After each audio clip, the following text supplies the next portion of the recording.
अस्सलामु अलैकुम वरहमतुल्लाहि वबरकातुह। दोस्तों, अल्लाह की कुदरत हर बार हमें दंग कर देती है। हाल ही में पंजाब में आई भीषण बाढ़ ने चारों तरफ तबाही मचा दी थी। घर बह गए, खेत डूब गए, सड़कें टूट गईं। लेकिन उसी बाढ़ में एक ऐसा मौजिजा देखने को मिला कि सब लोग बस कह उठे, सुभान अल्लाह। एक मस्जिद जो पानी की चपेट में होनी चाहिए थी, अल्लाह की रहमत से बिल्कुल सुरक्षित रही। पानी उसके इर्द गिर्द आया, लेकिन मस्जिद पर कोई असर नहीं पड़ा। यह सिर्फ इत्तेफाक हो सकता है या अल्लाह ताला का जिंदा निशान? इसका रहस्य जानने के लिए आखिर तक देखिए यह वीडियो। हम आपको दिखाएंगे वो पल, वो नजारा जिसे देखकर हर मुसलमान का दिल अल्लाह की ताकत और रहमत पर मुग्ध हो जाएगा। क्या सच में यह अल्लाह का मौजिज़ा था या कोई और रहस्य छिपा था? इन सवालों के जवाब के लिए जुड़े रहिए। दोस्तों, इस समय पूरे पंजाब में अल्लाह की आजमाइश देखने को मिल रही है। लगातार बरसात ने ऐसी तबाही मचाई कि गांव-गांव मस्जिदों और घरों तक पानी में डूब गए। न जाने कितने घर ध्वस्त हुए, कितने लोग अल्लाह की कुदरत के सामने लाचार रह गए और कई अभी भी लापता बताए जा रहे हैं। आसमान से ऐसे बादल बरसे मानो सिफरात की शक्ति फूट पड़ी हो और देखते ही देखते पूरा इलाका पानी में डूब गया। नदियां और नाले अपनी हदें पार कर दरिया बन गए। बड़े बड़े पेड़ अल्लाह की कुदरत के सामने टिक न सके और लहरों में बह गए। लोग अपने घरों से भागते हुए अल्लाह से मदद की दुआ कर रहे थे। कोई अपने मासूम बच्चों को गोद में उठाए दौड़ रहा था। कोई माँ अपनी बेटी को गले से लगाए अल्लाह से फरियाद कर रही थी। पानी का बहाव इतना तेज था कि किसी को भी मोहलत नहीं मिली। इसी दौरान एक गांव की मस्जिद में नमाज अदा की जा रही थी। जैसे ही मौलाना साहिब ने अल्लाहू अकबर कहकर इमामत शुरू की, बाहर के काले बादल गरजने लगे और बिजली चमकने लगी। अचानक इतनी तेज बरसात शुरू हुई कि कुछ ही मिनटों में पूरा गांव पानी में डूब गया। पानी का दबाव इतना अधिक था कि नदियां और नाले भी उसके सामने बेबस नजर आ रहे थे। लेकिन मस्जिद के अंदर नमाजी अपने ईमान और अल्लाह पर पूर्ण भरोसा रखते हुए सजदे में डटे रहे। किसी ने भी नमाज तोड़ने का ख्याल नहीं किया। उनकी जुबान पर सिर्फ एक ही पुकार थी, या अल्लाह रहमत नाजिल फरमा। मौलाना साहिब भी पूरी ईमानदारी के साथ इबादत कर रहे थे।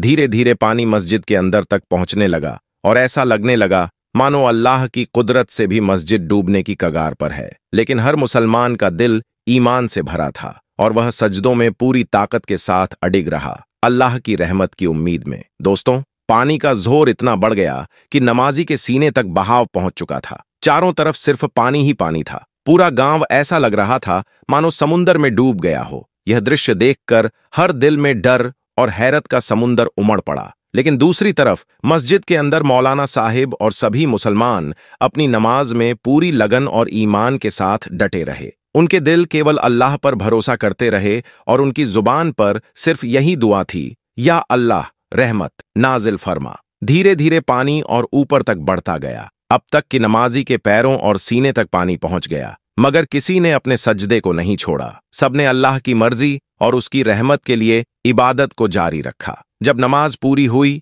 और मुसलमान बाहर निकले तो जो दृश्य उनके सामने था उसे देखकर उनकी आंखें फैल गईं। पूरा गांव पानी में डूब चुका था। वह जगह जो कुछ समय पहले हंसी और जिंदगी से रोशन थी, अब समुंदर जैसी लग रही थी। जो लोग कुछ समय पहले हंस रहे थे, अब भय और गहरी फिक्र में डूब गए थे। ऐसे समय में मौलाना साहिब ने अपने हाथ आसमान की तरफ उठाए और अल्लाह की बारगाह में प्रार्थना करने लगे। उनके अल्फाज थे, या अल्लाह हमारे गुनाह माफ फरमा, या अल्लाह इस आजमाइश को हमसे दूर कर दे। और अल्लाह की कुदरत देखिए, जैसे ही उनकी दुआ गुंजी, बारिश का जोर धीरे धीरे कम होने लगा। काले बादल जो आसमान पर काबिज थे, अब हटने लगे। गांव के लोग जो पहले भय में कांप रहे थे, अब उनके दिलों में उम्मीद और राहत की चमक आ गई। मगर इसी बीच पानी के बीच एक हरी थैली दिखाई दी। कुछ बहादुर मुसलमान ने हिम्मत करके उसे बाहर निकाला। जैसे ही उन्होंने थैली खोली, सबकी आंखें चौंक गईं। उसमें अल्लाह पाक की मुकद्दस किताब कुरान पाक मौजूद थी। और हैरानी की बात यह थी कि इतनी भीषण बरसात और बाढ़ के बावजूद कुरान पाक पूरी तरह खुश्क और सुरक्षित था। कोई पन्ना भीग नहीं पाया था, मानो अल्लाह ने पानी को हुक्म दे दिया हो कि इस किताब को न छूना। लोगों ने तुरंत कुरान पाक को अपने दिल से लगाया और हर तरफ से आवाज उठी, अल्लाहू अकबर, अल्लाहू अकबर। पूरा गांव इस करिश्मे को देखकर दंग रह गया। हर कोई यही कह रहा था, बेशक कुरान पाक अल हक है, मौलाना साहिब ने लोगों की तरफ रुक कर नसीहत दी। देखो, अल्लाह की जात बहुत बड़ी है और अल्लाह ताला अत्यंत मेहरबान है, मगर हमें उसकी हिकमत को समझना भी उतना ही जरूरी है। कुरान पाक सिर्फ सजाने के लिए नहीं, बल्कि उस पर अमल करने के लिए नाजिल हुआ है। इसके बाद मौलाना साहिब ने नमाजियों और गांव के लोगों को अहम नसीहत दी। ऐ अय्याह लोग, अल्लाह के बंदों का ख्याल रखना हमारी सबसे बड़ी जिम्मेदारी है। अगर कोई मुसलमान या इंसान मुश्किल में हो तो हमें उसके लिए खड़ा होना चाहिए और उसकी मदद करनी चाहिए। याद रखो, जब भी तुम अल्लाह की बारगाह में हाथ उठाकर दुआ करो तो सिर्फ अपनी परेशानियां नहीं, बल्कि दूसरों की मुसीबतों को भी अपनी दुआओं में शामिल करो। उन्होंने आगे कहा, ऐ अय्याह लोग, हम चाहे कितने ही सजदे करें, कितनी ही तिलावत करें, लेकिन अगर हम दूसरों की तकलीफ को महसूस नहीं करेंगे तो हमारी इबादत का कोई फायदा नहीं होगा। अल्लाह ताला को हमारे सज्जदों की नहीं, बल्कि हमारे साफ दिलों और नेक नियतों की जरूरत है।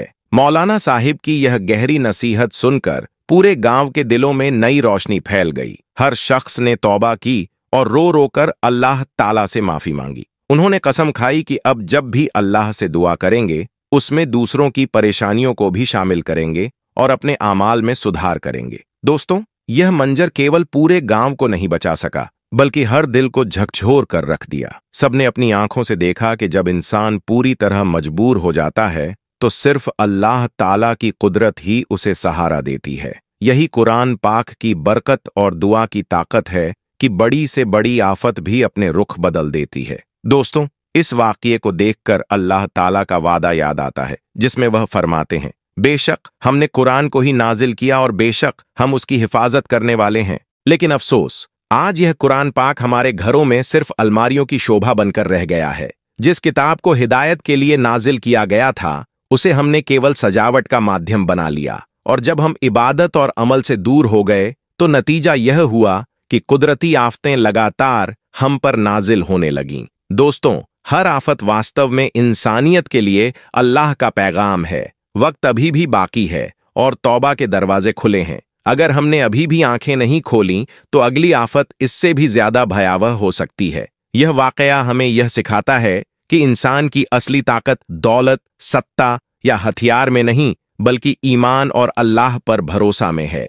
हमें यह समझना होगा कि कुरान शरीफ सिर्फ पढ़ने के लिए नहीं, बल्कि उस पर अमल करने के लिए नाजिल हुआ है। जब हम अपनी जिंदगी को कुरान पाक के मुताबिक ढालेंगे तो अल्लाह ताला की रहमत बरसने लगेगी। तब बारिश सिर्फ आफत नहीं, बल्कि रहमत बन जाएगी। दरिया बस्तियों को डुबाने के बजाय खेतों को हरा भरा करेंगे और पहाड़ हमें दबाने के बजाय शरण देंगे। दोस्तों, आज यह सरजमीन हमें पैगाम दे रही है। आफतें हमें झकझोर रही हैं ताकि हम अपने रब अल्लाह ताला की तरफ लौट आएं। अगर हमने अभी भी अपने आमाल नहीं सुधारे तो कल केवल पछतावा ही हमारा होगा। लेकिन अगर आज हम सच्ची तौबा कर लें, कुरान पाक को मजबूती से थाम लें और अपनी जिंदगी को अदल, इंसाफ, रहमत और सच्चाई के उसूलों पर कायम करें, तो यकीन मानिए यह सरजमीन हमारे लिए सुकून और रहमत का गहवारा बन जाएगी। यह वाकया केवल एक गांव की नहीं, बल्कि हर इंसान के लिए अल्लाह ताला का इशारा है। इसलिए हमें चाहिए कि हम अपने आप को बदलें